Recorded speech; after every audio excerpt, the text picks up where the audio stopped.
Labda ndugu zangu waandishi wa habari, taarifa iliyotolewa na SACP Mlilo kuhusiana na yule Mchina ambaye ni mwekezaji wetu ndani ya taifa kwamba muhisiwa namba moja ni wafanyakazi wake wa kabila la Masai ambao walikuwa wakilinda kwenye hilo eneo lake, ambao walikimbia na jeshi la polisi linaendelea kufanyia uchunguzi wa mambo hayo kwa haraka kubwa sana. Kwanza ni watoe wasiwasi watu wote kwamba hali ya usalama katika taifa letu ama katika mkoa wetu ni kubwa sana. Hali ya usalama katika mkoa wetu ni kubwa sana. Na hivi juzi pia kulikuwa kuna tukio moja pia la kusemekana kutekwa kwa yule bwana Jumbe ambaye inasemekana ni msaidizi wa ndugu Lissu. Taarifa pia imetolewa.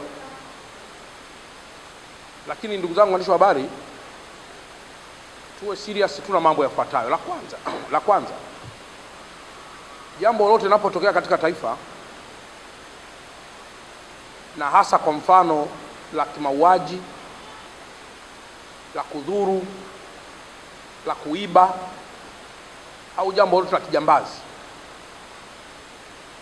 kibaka, jambazi, muhalifu huwa hachagui itikadi. Anaweza kumdhuru, huwa hachagui itikadi wala hadhi. Anaweza kumdhuru Chalamila, anaweza kumdhuru mtu yoyote bila kujali itikadi yake. Na anapofanya uharibifu huo, hafanyi kwamba kwa kuwa Chalamila ni CCM, yeye anafanya uharibifu huo kwamba Chalamila ana hela, nataka nichukue pesa. Kwa hiyo jambo linapokuwa limetokea, jamii mkishakuwa na majawabu kuhusiana na uharibifu huo,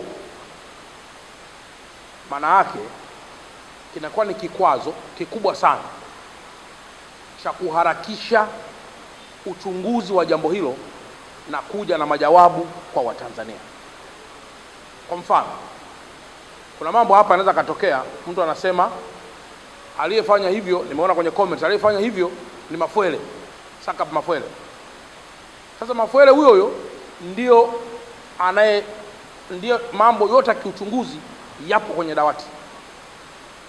Sasa hivi hata kama amepata majawabu sahihi ya kuja kushare na Watanzania, anawezaje kuja kushare kwa Watanzania kwa wakati katika jambo ambalo baadhi yetu tumekusha jielekeza wenyewe kuwa na majawabu kabla hata ya uchunguzi? Kwa hiyo masuala yote, kwa mfano swala ile la Mchina, yule Mchina, nataka nikwambieni ukweli, angelikuwa ana chama cha siasa anajitokeza waziwazi kwamba yeye ni Chadema au ni CCM au ni CUF, nafahamu wafuasi pengine wa chama hicho moja kwa moja wangelisema Mchina huyo ameuliwa kwa sababu ya itikadi ya chama chake. Lakini kwa sababu hiyo itikadi haijaonekana, majalada yake yanakuwa ni rahisi sana kuyachunguza kwake, na hasa kama mambo yote yakiwa yako constant bila kuharibiwa kwa ushahidi wowote. Kwa hiyo moja, nitoe rai kwamba mambo yanapotokea, nimeona tale tukio la Bwana Temba, mliona namna lilivyoanzwa. Chama hiki kitatoa barua ya kusikitishwa sana, huyu atoa barua ya kusikitishwa sana, yaani kama vile mwelekeo wa kama vile kuna mtu fulani amefanya jambo hilo ambaye ama ni serikali ama ni jambo fulani. Lakini kwa jambo hilo mwisho linakuja kukamilika kwamba jamani, huyu mtu huyu ni 1 2 3. Mwingine anaweza akaja anasema mbona jambo hilo unaleta majibu, mbona jambo la jana halina majawabu? Uchunguzi na ukamilishaji wa taarifa is a matter of context. Mazingira na context vitu tofauti. Ni jambo la ushahidi, ni jambo la teknolojia, ni jambo la muda, jambo limefanywaje, muda gani. Vyote hivi ni vitu ambavyo husaidia kwa pamoja katika kuharakisha masuala ya kiuchunguzi na kuwa perfect. Kwa niwaombe sana ndugu zangu waandishi wa habari, mkawe mabalozi wazuri kwamba jambo linapotokea tusiwe na majawabu yetu kwanza unless otherwise jeshi la polisi na vyombo vya dola vimekutaka kuweza kulisaidia kutoa ufafanuzi kuhusu mambo hayo, nayo sio ya kwenye public. Lakini jambo la pili, mchina wetu jambo ambalo amefanyiwa ni baya, na katika hali ya kawaida wapo watu ambao wanaweza kalaumu hata jeshi la polisi, mlikuwa wapi? Hapana ndugu zangu, kuna limits. Wewe ukilala ndani, jeshi la polisi waweza kuanza kuingia chumbani kuangalia unalalaje? Hapana, watakuwa nje kufanya doria na kila kitu. Kwa hiyo nitoe rai kwa wawekezaji wote ndani ya taifa letu, wanapotaka kutumia walinzi, watumie walinzi wa makampuni yenye anwani maalum. Mimi narudia, ukikuta unalindwa na Masai kwenye baadhi ya hizo camps zetu, hakikisha huyo, kama ni Masai au ni mtu yoyote, hapa tuzungumzii kabila, hakikisha mtu huyo anatoka kwenye kampuni maalum iliyosajiliwa na serikali. Kama ni security nani yoyote, anatoka huko. Lindwa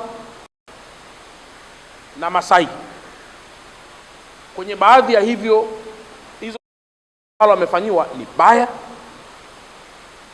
na katika hali ya kawaida wapo watu ambao wanaweza kalaumu hata jeshi la polisi, mlikuwa wapi? Hapana ndugu zangu, kuna limits. Wewe ukilala ndani, jeshi la polisi waweza kuanza kuingia chumbani kuangalia unalalaje? Hapana, watakuwa nje kufanya doria na kila kitu. Kwa hiyo nitoe rai kwa wawekezaji wote ndani ya taifa letu, wanapotaka kutumia walinzi, watumie walinzi wa makampuni yenye anwani maalum. Mimi narudia, ukikuta unalindwa na Masai kwenye baadhi ya hizo camps zetu, hakikisha huyo, kama ni Masai au ni mtu yoyote, hapa tuzungumzii kabila, hakikisha mtu huyo anatoka kwenye kampuni maalum iliyosajiliwa na serikali. Kama ni security nani yoyote, anatoka huko, ili litapotokea jambo hilo tuwe na anwani. Lakini kwa bahati mbaya sana watu hupenda kutumia cheap labors. Mnatumia, mnasema sisi wa Masai ni waaminifu, si nani waaminifu, lakini tukikuuliza anatoka wapi, anasema anajitambulisha anatoka Kiteto. Tukifuatilia anatoka Usangu. Lakini ni kwa nini? Ni kwa sababu you like cheap labors, ambaye hana mkataba, ambaye halipwi vizuri, lakini unataka alinde masuala mabilioni. Kwa hiyo naomba nitoe rai kwa wote ambao tunataka kufanya ulinzi kwenye maeneo yetu, tutumie walinzi ambao wanatoka kwenye makampuni yaliyosajiliwa na serikali na yenye anwani maalum.